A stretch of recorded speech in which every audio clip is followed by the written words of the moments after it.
The Psalms are powerful for many reasons, but I think one of the things we notice very quickly is how we can identify with the vivid emotions that we read about in the Psalms.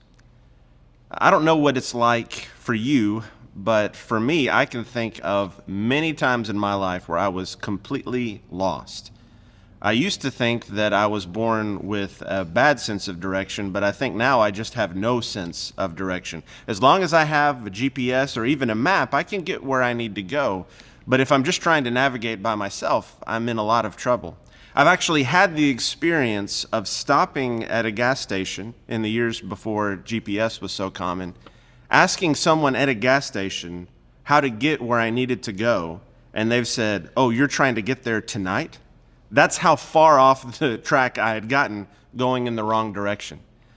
Years ago, I was part of a group that was returning from a mission trip, and we were spending one day of layover in a city in Europe, and so it was a place I'd never been before. My friend and I were standing in line to get into a museum, and it was a long line. And I looked around, and just down the road, I could see a souvenir shop, and I was hoping that we'd have enough time to make it there, but I wasn't sure. So I asked my friend to hold my spot in line, and I walked down to that souvenir shop, and then I saw one across the street and walked over there. And by the time I looked in both of those places and turned around, I started walking back in the direction where I thought the museum was, but it turns out it wasn't there. Then I crossed over the street and walked in a different direction, and it wasn't there either. I can remember the panic that slowly started to dawn on me as I realized I'm in a country where I don't know the language, and I don't have any idea where to go next. And the next 20 or 30 minutes were a little nerve-wracking until finally I found a spot where I could see a sign for the museum from a distance and managed to make my way back to my friend who was still waiting in line, hadn't moved very far in the time I'd been gone. There's something difficult about that sinking feeling in the pit of our stomach when we feel lost. It may be somewhat surprising for you to think about Psalms as they might relate to parenting. And yet, as I read the Psalms, I'm reminded of the challenges that I've faced growing up and the way in which the Psalms give us tools, especially for children, to help them learn more about the nature of God, but also about how God is with them in every circumstance. We can think of times in our childhood when we felt lost, when we felt confused and unsure about what to do next. We probably remember walking into situations where we were meeting new people for the first time, maybe at a new school or you'd moved to a new town, and you just weren't sure exactly how to orient yourself. And while we couldn't have put it into those words at the time, we would have felt lost. That can be a miserable feeling. And so as we read Psalm 139, I think it's a powerful reminder that even in the times when we feel lost, and even maybe because of our sense of being lost, feel like we're in danger, that God provides us safety, and he gives us some key reminders here. So I'm going to read beginning in verse 1 of Psalm 139. O Lord, you have searched me and known me. You know when I sit down and when I rise up. You understand my thought from afar. You scrutinize my path and my lying down, and are intimately acquainted with all my ways. Even before there is a word on my tongue, behold, O Lord, you know it all. You have enclosed me behind and before, and laid your hand upon me. Such knowledge is too wonderful for me. It is too high, I cannot attain it. Where can I go from your spirit, or where can I flee from your presence? If I ascend to heaven, you are there. If I make my bed in Sheol, behold, you are there. If I take the wings of the dawn, if I dwell in the remotest part of the sea, even there your hand will lead me, and your right hand will lay hold of me. If I say, surely the darkness will overwhelm me, and the light around me will be night, even the darkness is not dark to you, and the night is as bright as the day. Darkness and light are alike to you. For you formed my inward parts. You wove me in my mother's womb. I will give thanks to you, for I am fearfully and wonderfully made. Wonderful are your works, and my soul knows it very well. My frame was not hidden from you when I was made in secret and skillfully wrought in the depths of the earth. Your eyes have seen my unformed substance, and in your book were all written the days that were ordained for me, when as yet there was not one of them. How precious also are your thoughts to me, O God! How vast is the sum of them! If I should count them, they would outnumber the sand. When I awake, I am still with you. Oh, that you would slay the wicked, O God. Depart from me, therefore, men of bloodshed, for they speak against you wickedly, and your enemies take your name in vain. Do I not hate those who hate you, O Lord? And do I not loathe those who rise up against you? I hate them with the utmost hatred. They have become my enemies. Search me, O God, and know my heart. Try me, and know my anxious thoughts, and see if there be any hurtful way in me, and lead me in the everlasting way. When we read this psalm, there are a lot of different ways I think we could find reassurance. Let me share just a few that stand out to me. One of the first reminders we see that we have safety even when we feel lost is that God knows where we were going. The psalmist begins by acknowledging God's knowledge of us. You've searched me, you know my thoughts from afar. Have you ever tried to explain something to someone only to find that your words just don't quite articulate what you're trying to say? You want to get something across, but you're having a hard time finding the right expression, the right way to get it across. And sometimes we even see in the person's eyes that there's just a lack of understanding. They're trying, right? They're trying to understand, but it just isn't connecting. We never have to worry about that with God. We never have to wonder if God really understands how we feel. We never have to second guess the way we've said something and say, well, maybe God doesn't completely understand what I meant. He knows us when we sit down and when we rise up. Not only does God understand us in that way, He also always sees us. It's a powerful moment when we read about the Old Testament prophet Jonah. When he's given a command from God, he's given a directive of where he needs to go and share God's message, and he takes off in exactly the opposite direction. And he tries to go as far away from that task as he can. And when he gets in the boat and he's inside the boat, he might feel as if he's hidden away. But it's interesting that he's never out of the sight of God. It's almost like the equivalent of playing hide and seek with a small child. Maybe you've had this experience with one of your children, and so they go to hide and they cover their eyes. And they think they've hidden from you because they've got their eyes covered and they can't see you. And what they don't realize is their lack of sight has nothing to do with your ability to see them. I think we're tempted to do the same thing with God, to find areas of our lives or places we think we can go and escape God's notice. And so we're reminded by this psalm, there's no place that we can go. Imagination of a good hiding spot has no bearing on God's ability to see it all. Now, that can be a comforting thought, or it could be a frightening thought, depending on what we're involved in. If we're doing things we shouldn't, if we're going places we shouldn't, dwelling on things that we shouldn't, it might be frightening to know that God sees all. But when we're seeking to glorify God in every aspect of our lives, that's actually a very comforting thing to know that God sees us and know that God understands us. I've noticed over the last several years that one of the phrases that seems to come up more and more is this idea of someone saying, I see you, or maybe I felt seen, because there's something powerful in us that wants to be seen and understood. And it's good to be reminded that God sees us, that God knows us and knows where we were going. But not only that, God knows how we were made. One of the most memorable parts of this psalm, and maybe the first thing that comes to mind when we think of Psalm 139, is the language about being knitted together in my mother's womb. I'm fearfully and wonderfully made. It's really incredible to think about the advances in technology that have been made over the last several decades. It was only a few generations ago when a child was going to be born, there was no way to know if the child was going to be your boy or a girl. But now that we look at the medical technology, the way things have advanced in the field of sonograms and ultrasounds and what we can find out and the 3D imaging we can have to get an insight into how a child is being formed in the womb of a mother, it's really incredible. And it's also an incredibly powerful thing to realize that even though it took human beings years and years, generation after generation, even centuries, to get to the point where we could have that kind of technology and where we could see that those are the exact things that have never been hidden from God.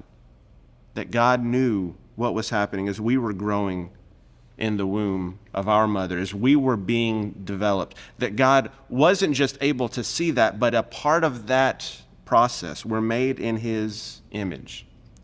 And I think this is important. Because if we look in the mirror, there are always going to be things that we wish we could change. I think now, even more in an era where we're communicating a lot of times over the computer or by Zoom, or there are a lot more pictures of ourselves that we see, we have to look at ourselves more than we've had to in previous years. And every time I do, I think, oh, that's not the way I look. Really, surely I can't look like that. We have this image in our mind. I can remember a few years ago when I first started seeing noticeable gray hairs. There had been some gray hairs, but I first really started noticing them. I was sitting across from one of my sons, and he was at the time in about 3rd or 4th grade. And I just made the comment that I noticed I'd gotten a few more gray hairs. And he looked at me and he said, "Dad," he said, "I don't know if I'm ready for you to have gray hair." And I had to explain to him, it happens whether you're ready or not. No one's really ready for it, right? Things change, things happen, and it's easy for us to look in the mirror and say, I wish this were different. Maybe you have a list in your mind of things you say, boy, I wish this were different. I understand that. But it's also true when it comes to abilities we have. Sometimes we look at our talents and abilities and say, I wish I was more like this person. I wish I could have this capability. Maybe you see someone who can stand up and lead in a public way, and you wish, boy, I wish I could have that sort of leadership ability. Maybe you see someone's talent artistically, and you say, oh, I wish I'd been blessed with that kind of talent I could have nurtured or cultivated. But it's important for us to realize if we're made in God's image, that we're made in the way He wants us to be. And so when we look at our own abilities, we need to be careful about what we wish for. In the early church, Christians were given some miraculous gifts by the Spirit to confirm God's message. And these are the things we read about in books like 1 Corinthians, this gift of speaking in tongues, gifts of prophecy, and that sort of thing. And one of the things that Paul, through inspiration, is telling the church in 1 Corinthians is that the Holy Spirit distributed these gifts to each person just as He desired. When it came to those miraculous gifts, they had just what God had given them. And if you read through Paul's description of the church, members of the church as the body in 1 Corinthians 12, one of the things he reminds them of is that they have what God wants them to have. The Spirit distributes to each one just as He wills. Which means before I'm dismissive about the gifts and abilities I've been given, even if they're not in the same category of miraculous gifts in the New Testament, I need to realize God has given me what He wants me to have. He knows how I was made, and He knows what I was made to do.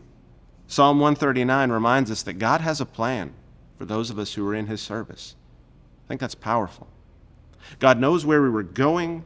God knows how we were made. And then the psalm reminds us that God knows what we are feeling. And here's where we get to one of the challenging parts of the Psalms. Verses 19 and 23 are surprising to read because the psalmist is expressing a desire for vengeance, a desire for revenge. What do we do when we read something like that? There are several places in the Psalms where we find language like this. Some have referred to them as imprecatory psalms, where it's almost as if the psalmist is calling down a curse on his enemies.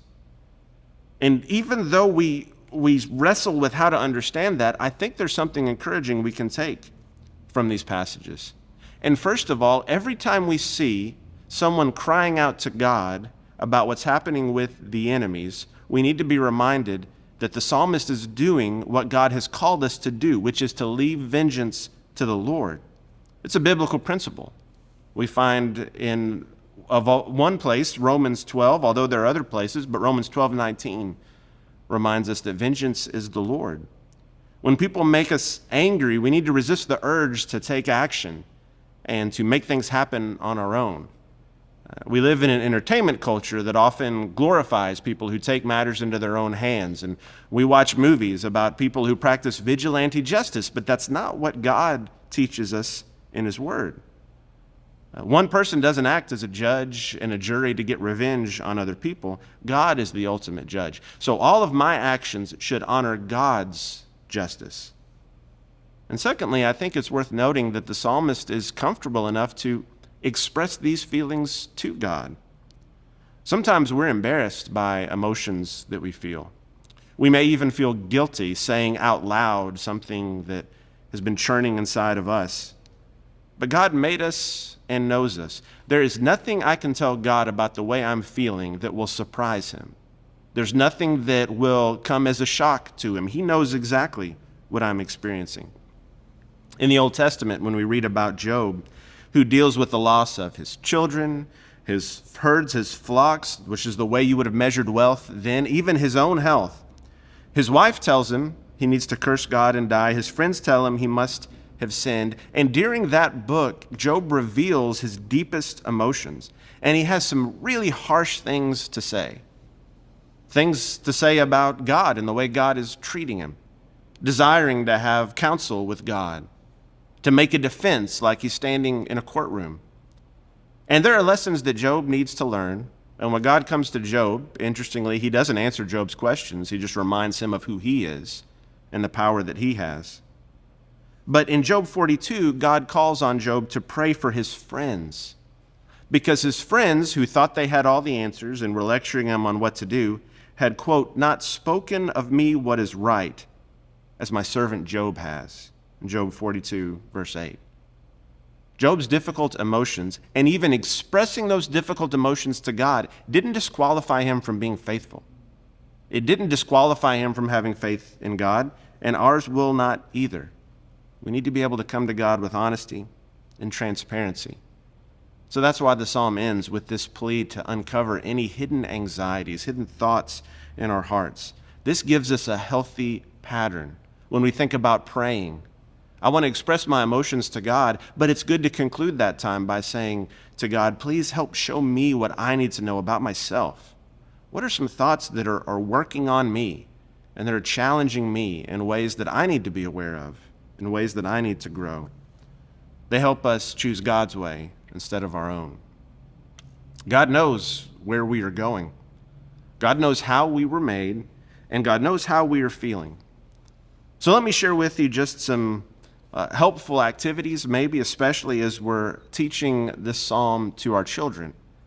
There are times when children feel lost and feel misunderstood and feel unsure about what's going to happen next. This psalm is a great way to show them the character of God and how that character of God impacts their lives. And so there are many questions we could look at, but here's an interesting exercise. What if you were to get out some of your child's first baby pictures? Maybe you have some of those first ultrasound pictures you can show them. If you've got a video of them as a child, you can let them watch their younger selves. Now, some of your children will really enjoy that. Some of them might not. Some of them might not want to see it for too long a period of time. But describe how it felt to see them for the first time, to watch their tiny hands and their feet, just to look at them. Even share some emotions you felt when experiencing that moment. And you can also get out some of your baby pictures. If they've never seen any pictures of you as a child before, that'll probably make them laugh. They'll probably enjoy that.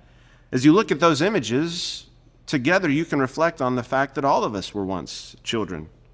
All of us were fearfully and wonderfully made.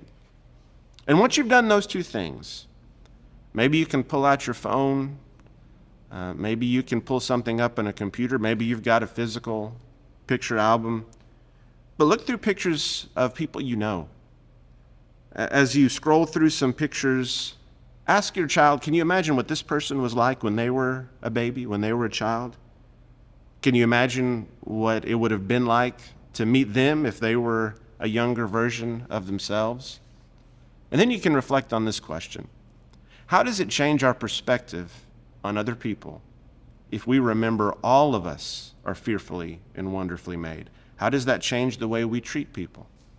How will that change the way your children see their friends, see classmates, see other children at church, even adults in their lives?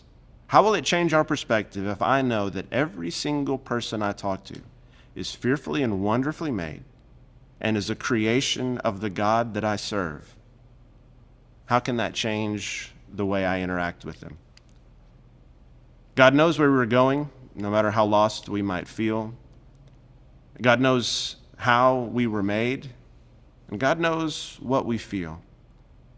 And no matter how discouraged we may be, or how great that feeling in the pit of our stomachs might be when we get in an unfamiliar or difficult situation, it's important for us to be able to lean on the one who knows us, the one who created us, and the one who loves us. I pray that this will be a blessing for us as we continue to grow in His image.